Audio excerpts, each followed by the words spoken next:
Uma notícia triste deixou o Brasil e o mundo de luto, que foi a morte do Papa Francisco. Muito conhecido pela sua simplicidade e também pela sua flexibilidade, o Papa deixou um legado. Nós conversamos com o Padre Valdecir, aqui da Catedral Nossa Senhora de Lourdes, da cidade de Apucarana, que falou quais serão os procedimentos tomados pela comunidade católica daqui para frente. Então, para nós fomos tomados pela surpresa. Ontem ainda o Papa Francisco teve uma aparição pública, por mais que não tivesse o fôlego, bastante comprometido por conta das dificuldades que ele estava com a respiração e todo o problema pulmonar, mas ele ainda teve uma aparição pública onde nós percebíamos o quanto ele estava debilitado, mas ao mesmo tempo quanto a comunidade rezava e ele tinha aquela força de vida. A partir da morte do Papa, quando o Camerlengo, que é justamente um bispo, um cardeal, que ele comunica oficialmente, então nós temos alguns procedimentos, como a quebra do anel, que é o anel do pescador, que é o símbolo de Pedro. Então se quebra o anel e se diz: o Papa está morto. Então isso já aconteceu na nossa madrugada, no início da manhã, em Roma.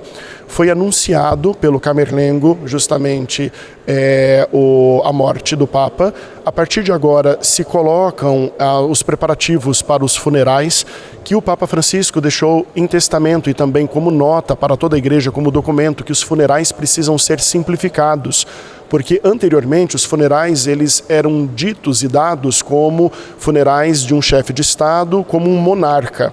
E agora ele pede para que seja simplificado num único caixão, simples, de madeira, sem a exposição do corpo e com tantos outros elementos que colocam a simplicidade daquele que deve ser o servo dos servos. Também, a partir disso, depois dos funerais, depois da missa de exéquias, posteriormente ao enterro do Papa, os cardeais são convocados e ali há aquilo que nós chamamos de conclave, que é uma reunião dos cardeais para decidir os novos caminhos da Igreja e para a eleição do novo Papa.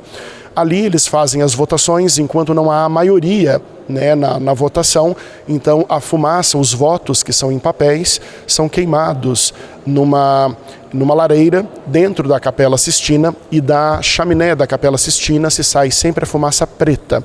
Quando o Papa é eleito, que nós acreditamos, segundo a inspiração do Espírito Santo, onde o Espírito Santo é quem escolhe através da votação dos cardeais, ali se sai a fumaça branca, e para todo mundo que acompanha, seja pela Praça de São Pedro dos fiéis reunidos ou por aqueles que acompanham através dos meios de comunicação, há então a certeza de que o novo Papa já está entre nós, através da eleição e através da indicação que o Espírito Santo moveu pela votação dos próprios cardeais. Fazendo uma análise rápida, não cabe a gente listar sobre as qualidades de outra pessoa, mas o Papa Francisco se destacou muito pela sua simplicidade, pela sua flexibilidade também, Foi um Papa que falou com todos os públicos.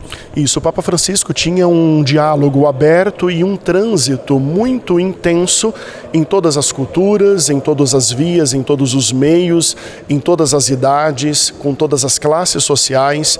Ele dialogava desde contextos da ONU até mesmo as comunidades mais simples.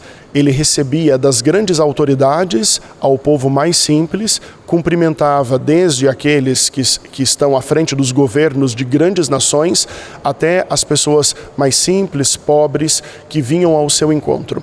Foi um Papa que realmente nos trouxe uma condição da diferença. A diferença que não divide, mas a diferença que agrega. A diferença que não separa ou aparta, mas a diferença que une e que traz a dinâmica de uma esperança da formação de uma única família.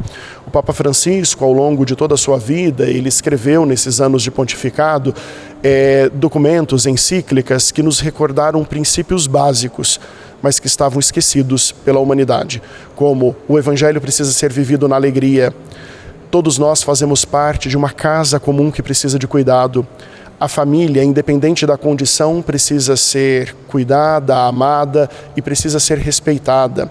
Nós precisamos sempre mais nos compreender como irmãos e nunca nos esquecermos que aquele que nos amou até o fim nos convida também a ter este amor até o fim, através do nosso testemunho e através da nossa vida.